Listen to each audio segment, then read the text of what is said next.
2022 was a very busy year, and it was my first year back into scale model building. Something that I did as a kid with the old black and white manuals, the Airfix kits, the plastic kits with a list of enamel paints. But now it's a little different when you've got YouTube and there's all these amazing tutorials. And I got back into it because now I do family history project with my nana. I can now make little memoirs of the history research that we conduct. So things are like my granddad, my uncle, my nana, and various pieces of history that I want to have and document and share it with others. So what better year is to create some models? And in this video I just want to share with you the course of my first year. Okay, so this is my first model, and my partner encouraged me to get back into the hobby. So I got a Revel kit. I went to my local hobby store, Hobby Lobby, bought that, and then I got the starter testers kit, so starter brushes. But I tell you what, immediately when I crack open that cement, so many memories came back, and this is just a classic one to start off with, the Spitfire. Alright, this one was one of my first diorama builds, and this is of my granddad as an infantryman walking alongside a tank crossing Gabe's Gap in North Africa desert. So you got this Valentine tank blasting through, sand kicking up everywhere, and I created like some different angles to create, you know, some different depths, and I added some handmade barbed wire, twisted that out of just copper wire. I got a crushed barrel there in the corner to show like debris, and then bit by bit I added like little elements to make it more sort of realistic, such as like the clouds of dust that would be coming from such a moving tank that is just crashing through all this barbed wire here. And this is really my first part of like weathering and making something sort of beaten up. So I like ripped off the headlights there and rusted it up, and got some soot, I've got some dust. I just really enjoyed adding like little bits of detail just to make it more and more realistic as I went along. Okay, this one is of my great uncle Charles Abram Butler, who ran away at 15 to join the World War I movement. And this whole diorama is based on a mosquito candle pot that I antiqued and then glued a RFA, a Royal Field Artillery badge, onto the bottom of it. But my great uncle, he ran away at 15 and unfortunately died in the last month of World War I at the age of 19. So he's the guy with the hands on his ears, and he was a gunner, and he was part of the crew that fired the 18-pound gun here. So with that I've got a bit of grass. I mean, it's really wet, so I did some other like wet features in there, as well as I made some shells from like cocktail straws and nails I put in. And then I really wanted to make it look really muddy and grimy, and I mean, which it was. I mean, whatever movies you see and pictures you see, that, I mean, that's what the front lines looked like. And I'm pretty chuffed with that. Okay, this is extra special. This one is of my great uncle who died at Dunkirk. He's the only one that got killed in his battalion, and I put all the research along the bottom. I made the sand dunes out of foam, the seagrass out of brushes, and you can see here within the research, like that's where he is noted as being killed. And you can see that like there's a map of where the battalion moved, and then there's actually a personal account on there from someone else who witnessed it, and he was the guy in the middle. And my granddad would have been there, but my granddad was ill, and this is his best friend. And this is just a moment where they finally got to the beaches before a shell hit, and unfortunately he was killed. And he was a blonde-haired guy right in the middle there. Okay, this one, you could probably tell what it is a Star Wars TIE fighter, and my uncle did not fly this. This is just a fun experiment, and I really tied in some of my tank weathering into this to really like beating it up. So I made it look like it's been on Tatooine, for instance, covered in dust and rust. So I used some of my like military weathering techniques on this to sort of really beat it up, as I would say. I did try doing some like glow-in-the-dark paint in it inside the cockpit, but it really didn't work.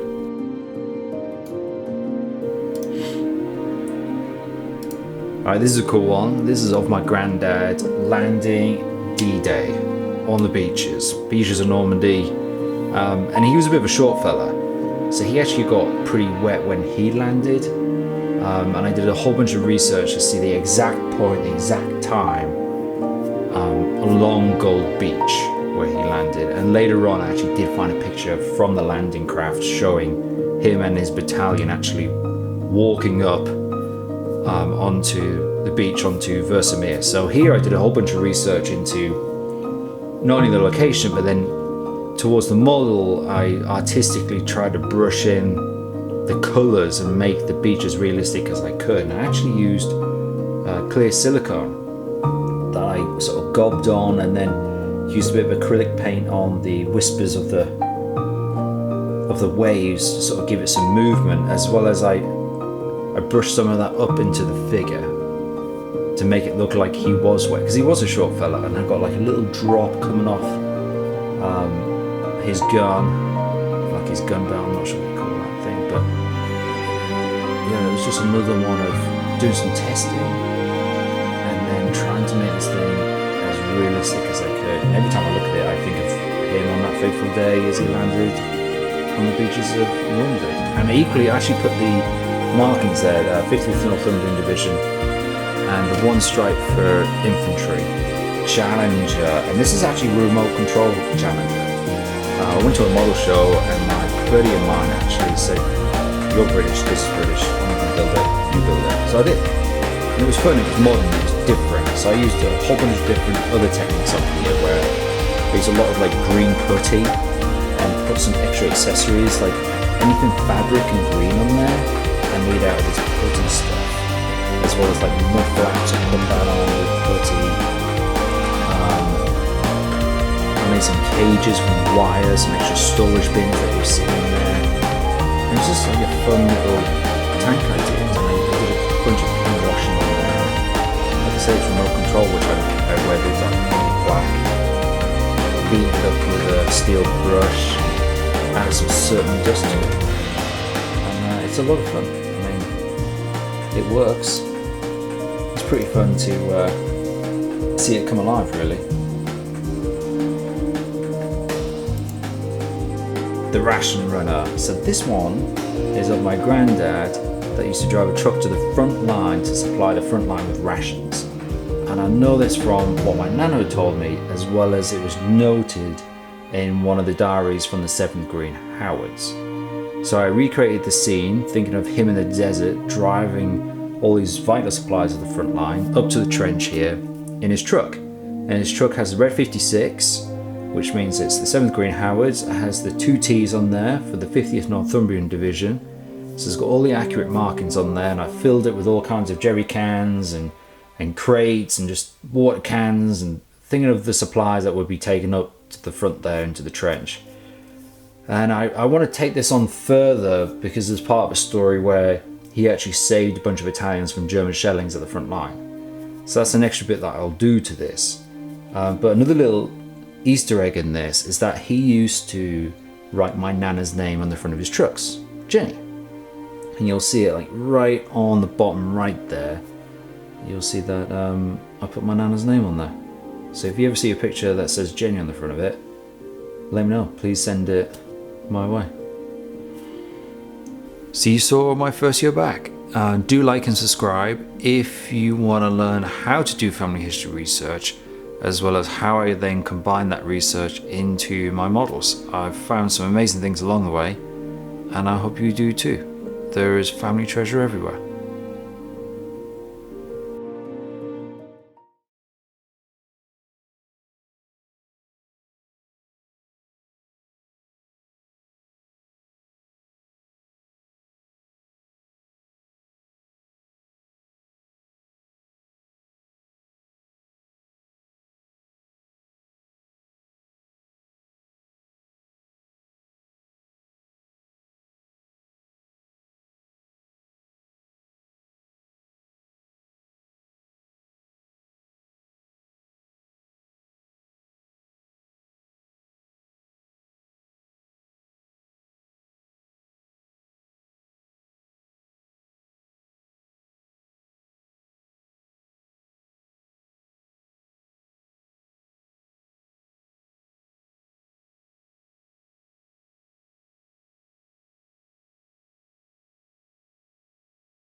So 2022 was a very busy year, and it was my first year back into scale model building. Something that I did as a kid, had the old Airfix kits, the black and white manuals, but then time and life has moved on, but I got back into it. I got back into it because I was doing family history research with my nana, and we found all kinds of facts and photos and imagery and just some really cool findings of our different family members throughout history. And with that, I wanted to create some little tributes, so I came back into scale model building again. So now what I do is actually make little dioramas and tributes of my family history. And in this video, I just want to share with you some of the things I was able to build over the course of a year getting back into the hobby. Enjoy.